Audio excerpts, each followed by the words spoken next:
ఆ 30 మంది బీఆర్ఎస్ ఎమ్మెల్యేలు కారు దిగేందుకు సిద్ధమయ్యారా?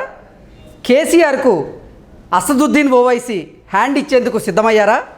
ఆయన కాంగ్రెస్ పార్టీతో దోస్తీ కట్టేందుకు సిద్ధమయ్యారా అంటే అవుననే సమాధానం ఇస్తున్నారు కొంతమంది రాజకీయ విశ్లేషకులు.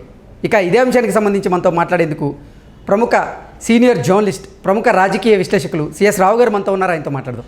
Sir hi sir. Hello Krishna.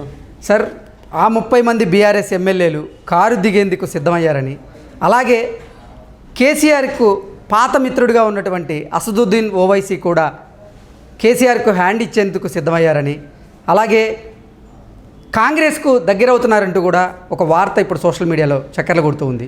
ఏంటి సార్, ఆ వార్తలో వాస్తవం ఉందా? సో ఒకటేంటంటే మనం చెప్పడం కాదు, ఇది దాదాపు 30 మంది ఎమ్మెల్యేలు కాంగ్రెస్ పార్టీని చేరుతున్నారు బీఆర్ఎస్ పార్టీ నుంచి అని చెప్పి కోమటిరెడ్డి వెంకటరెడ్డి మంత్రి హోదాలో ఆయన చెప్పారు. 14 ముక్కలు అవుతుంది బీఆర్ఎస్ పార్టీ అని చెప్పారు. 4 ముక్కలు కూడా కాదు, 14 ముక్కలు అవుతుందని చెప్పి ఆయన చెప్పారు. 16 మంది మాకు టచ్లో ఉన్నారని చెప్పి రేణుకా చౌదరి చెప్పారు. రాబోయేటువంటి రోజుల్లో అసలు బీఆర్ఎస్ పార్టీ ఉండదని చెప్పేసి కాంగ్రెస్ పార్టీ వాళ్ళు అనేక మంది చెప్తూ ఉన్నారు. సో ఎందుకు చెప్తున్నారు ఆ మాట అని అంటే, ఆల్రెడీ గతంలో చెప్పారు ప్రభుత్వం ఇది చీతే ఊడిపోయే ముక్కు లాంటిది, ఈ ప్రభుత్వం ఇది నిలబడేటువంటి ప్రభుత్వం కాదు, మోసం చేసి ప్రజలకి అధికారంలోకి వచ్చింది, వాళ్ళు చెప్పినటువంటి హామీలు ఏవి కూడా నెరవేర్చేటువంటి పరిస్థితి లేదు, కాబట్టి ఈ ప్రభుత్వం నిలబడదు అనేది బీఆర్ఎస్ పార్టీ నేతలు చెప్తున్నారు. కేటీఆర్ కూడా చెప్తున్నారు. రాబోయేటువంటి రోజుల్లో అసలు తెలంగాణ వాణి అనేది లోక్సభలో పార్లమెంట్లో వినపడాలంటే కనుక ఎంపీలను గెలిపించండి. ఈ రెండు మోసపూరితమైనటువంటి పార్టీలు బీఆర్ఎస్ పార్టీ, కాంగ్రెస్ రెండు ఒకటే అనేటువంటి కాన్సెప్ట్లో చెప్తున్నాయి. అసలు బీజేపీ కాంగ్రెస్ రెండు ఒకటే అని చెప్పి బీఆర్ఎస్ పార్టీ చెప్తుంటే అసలు నమ్మేటువంటి పరిస్థితి ఉందా? బీజేపీ కాంగ్రెస్ రెండు ఒకటే అని. బీజేపీ కాంగ్రెస్ రెండు ఒకటి ఎప్పుడు కావు.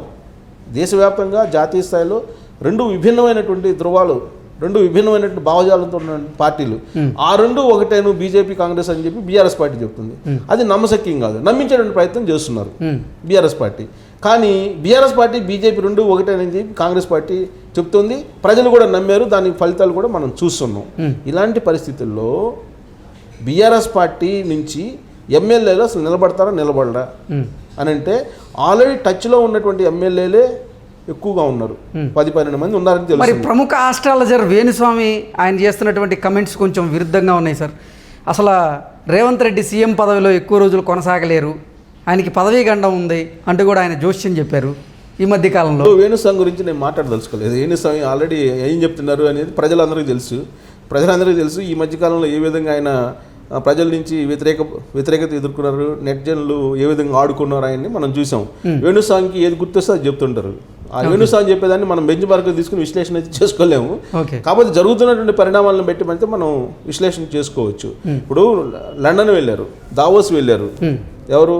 రేవంత్ రెడ్డి. ఇటీవల కాలంలో లండన్ వెళ్ళినటువంటి రేవంత్ రెడ్డి ఏం చేశారు? అక్కడ అక్బరుద్దీన్ ఓవైసీ తోటి భేటీ అయ్యారు. అక్బరుద్దీన్ ఓవైసీ తోటి భేటీ ఎందుకు కావాల్సి వచ్చింది? ప్రొటెం స్పీకర్గా ఎందుకు అక్బరుద్దీన్ ఓవైసీని ఎంపిక చేయాల్సి వచ్చింది? ఇవన్నీ చూస్తే కనుక రాబోయేటువంటి రోజుల్లో ఎంఐఎం కాంగ్రెస్ పార్టీ ఒకటి అవుతుంది అని చెప్పి మనం అనుకోవడానికి లేదా? ఖచ్చితంగా అనుకునే దానికి ఛాన్సెస్ ఉన్నాయి. ఆ విధంగా అడుగులు పడుతున్నాయి కూడా. జాతీయ స్థాయిలో చూసుకుంటే కనుక ఇండియా కూటమి బలపడుతూ ఉంది. ఇండియా కూటమిలో ఇప్పుడు ఆల్రెడీ ఎంఐఎం కలవడానికి సిద్ధంగా ఉంది. ఇండియా కూటమిలో బీఆర్ఎస్ కలుస్తుందా? కలిసే ఛాన్స్ లేదు కదా. బీఆర్ఎస్ పార్టీ ఇండియా కూటమిలో కలిస్తే వెంటనే మరుక్షణమే బీఆర్ఎస్ పార్టీ కవితకి సమన్లు ఇచ్చేసి తిహార్ జైలుకి పంపిస్తుంది, ఈడీకి సమన్లు ఇచ్చేసి. అది అందరికీ తెలిసినటువంటి విషయం, మనం చెప్పడం కాదు. సో ఇలాంటి పరిస్థితుల్లో బీఆర్ఎస్ పార్టీకి ఇప్పుడు ముందుకు పోతే నెయ్యి, వెనకపోతే గొయ్యి అన్నట్టుగా ఉంది పరిస్థితి.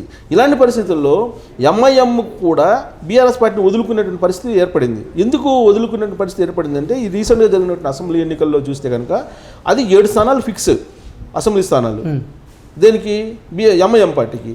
ఈ 7 స్థానాల్లో వచ్చినటువంటి ఓట్ బ్యాంక్ని కనుక చూస్తే ఏదో అంటారు, కన్ను లొట్టబోయి బయటపడింది అంటారు, ఆ విధంగా బయటపడింది. అది అంటే మెజారిటీలు తగ్గినాయి. గతంలో కంటే భారీగా మెజారిటీలు తగ్గినాయి, స్వల్ప మెజారిటీతోటే బయటపడ్డారు. సో ఈ మెజారిటీలు చూసిన తర్వాత అసదుద్దీన్ ఓవైసీ ఏం చెప్పారు? ఈ మెజారిటీలో కనుక ఇదే తరహాలో కనుక ఉంటే రాబోయేటువంటి రోజుల్లో ఉన్నటువంటి ఒక ఎంపీ స్థానం కూడా పోయేటువంటి అవకాశం ఉంది హైదరాబాద్ అని చెప్పి ఆయనే రివ్యూ మీటింగ్లో అసెంబ్లీ ఎన్నికలు అయిన తర్వాత వ్యక్తం చేశారని చెప్పి మనకు న్యూస్ వచ్చింది. అంటే ఎంఐఎం కూడా భయపడుతుంది బీఆర్ఎస్ పార్టీతో కలిసి వెళ్ళడానికి, లేదా పరోక్షంగా మద్దతు ఇవ్వడానికి. సహజ మిత్రుడు అని చెప్పి చాలా సందర్భాల్లో కేసీఆర్ చెప్పాడు ఎంఐఎం గురించి. ఇప్పుడు ఆ మాట చెప్పొద్దు, మీరు ఆ మాట చెప్తే మేము మునిగిపోతున్నాం అని చెప్పి ఎంఐఎం ఒకవైపు భావిస్తూ ఉంది. భావిస్తూనే ఇంకొక వైపు ఏం చేస్తుంది, కాంగ్రెస్ పార్టీకి దగ్గర అవుతుంది. ఎందుకంటే కాంగ్రెస్ పార్టీ ఎంఐఎం సుదీర్ఘకాలం పాటు అవి రెండు కలిసి రాజకీయాలు చేశాయి. సరే మధ్యలో బీఆర్ఎస్ పార్టీ రావడం, రాష్ట్రం విడిపోయిన తర్వాత ఇవన్నీ వచ్చినటువంటి పరిస్థితుల్లో రాజకీయాలకు అనుగుణంగా, పరిస్థితులకు అనుగుణంగా వాళ్ళు బీఆర్ఎస్ పార్టీతో సహజ మిత్రత్వాన్ని కొనసాగించారు. కానీ ఇప్పుడు ఆ పరిస్థితి లేదు దేశంలో. ఇప్పుడు రాబోయేటువంటి లోక్సభ ఎన్నికలు దేశం భవిష్యత్తుని, దేశ అభివృద్ధి గురించి ఆలోచించి వేసేటువంటి ఓట్లు ఎన్నికలు. కాబట్టి ఎంఐఎం కాంగ్రెస్ పార్టీకి దగ్గరయ్యేటువంటి పరిస్థితి కనిపిస్తుంది.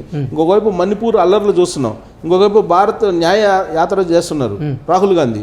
సో రాహుల్ గాంధీ చేసినప్పుడు వీళ్ళు మద్దతు పలుకుతున్నారు, ఇప్పుడు ఎంఐఎం మద్దతు పలుకుతుంది. గతంలో బీజేపీకి తెర వెనుక సహాయం చేస్తుంది అనేటువంటి ఒక ముద్ర ఉంది ఎంఐఎంకి. బీఆర్ఎస్ పార్టీ సహజ మిత్రుడు అనే ముద్ర ఇక్కడ ఉంది రాష్ట్రంలో, దేశంలోనేమో బీజేపీ ముద్ర ఉంది. సో ఈ రెండు ముద్రలు తొలగించుకోకపోతే ఉన్నటువంటి హైదరాబాద్ స్థానం కూడా ఎంఐఎంకి పోయేటువంటి అవకాశం ఉందనేది ఎంఐఎం తన సమీక్షా సమావేశాల్లో ఒక నిర్ధారణకు వచ్చిందని చెప్పి మనకు తెలుస్తుంది సమాచారం.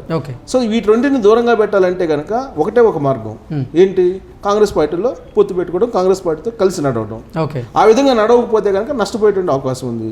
సో కాంగ్రెస్ పార్టీ ఎంఐఎం రెండు కలిసి వెళ్తే రాబోయేటువంటి రోజుల్లో బీఆర్ఎస్ పార్టీకి ఇన్ని వస్తాయి, బీజేపీకి ఇన్ని వస్తాయి అని మనం లెక్కేసుకుంటే బీజేపీ కాంగ్రెస్ రెండు నేషనల్ పార్టీలు. సరే వాటి టార్గెట్ వాటి పెట్టుకున్నా కానీ ఎంతో కొంత దగ్గరకు వచ్చేటువంటి అవకాశం ఉంది. రెండు ఆంబూతులు పోట్లాటల్లో బీఆర్ఎస్ పార్టీ అసలు నిలబడగలదా? సహజ మిత్రుడే కోల్పోయినప్పుడు, సహజ మిత్రుడు దూరం జరిగినప్పుడు అసలు బీఆర్ఎస్ పార్టీ నిలబడగలదా రాష్ట్రంలో?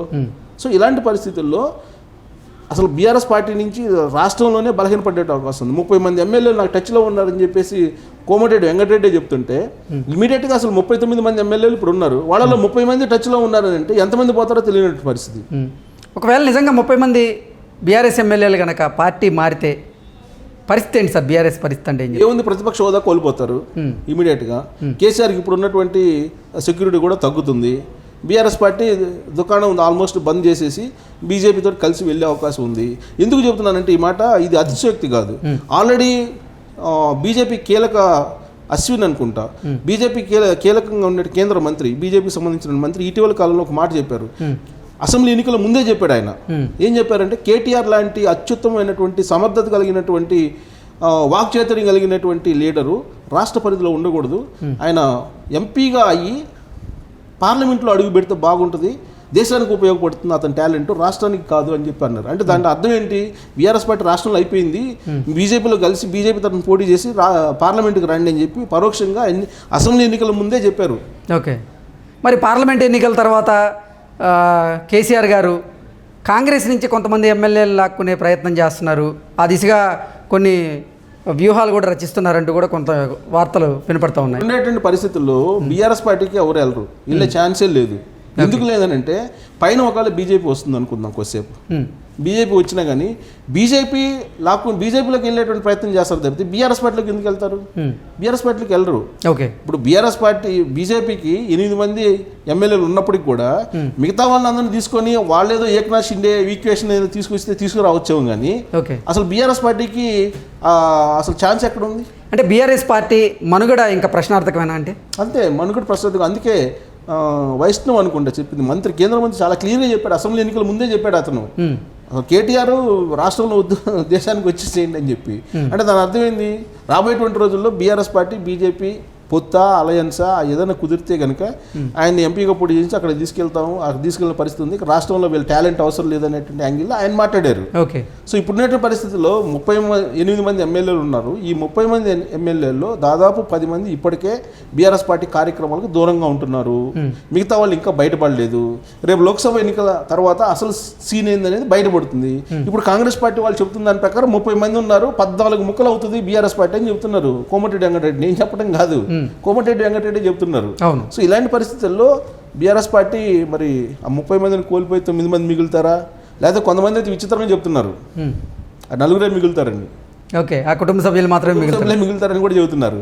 సరే ఏమవుతుంది, ఏదైనా జరగచ్చు రాజకీయాల్లో. ఇప్పుడు తెలుగుదేశం పార్టీ లాంటి బలమైనటువంటి పార్టీ ఇవాళ నామరూపాలు లేకుండా పోయింది తెలంగాణలో. దానికన్నా బలమైన పార్టీ కాదు కదా బీఆర్ఎస్ పార్టీ. సో కాబట్టి ఈ రాజకీయాల్లో ఏదైనా జరగచ్చు, మనం దేన్ని కాదనలేము. ప్రస్తుతం ఉన్నటువంటి పరిస్థితులు అయితే ఇలా ఉన్నాయి, భవిష్యత్తులో ఇలా జరిగే ఛాన్సెస్ ఉన్నాయని మనం విశ్లేషించుకోవచ్చు. బట్ ఇది జరగదు అని చెప్పి మనం చెప్పలేము, రాజకీయాల్లో anything possible. Okay, okay sir, thank you.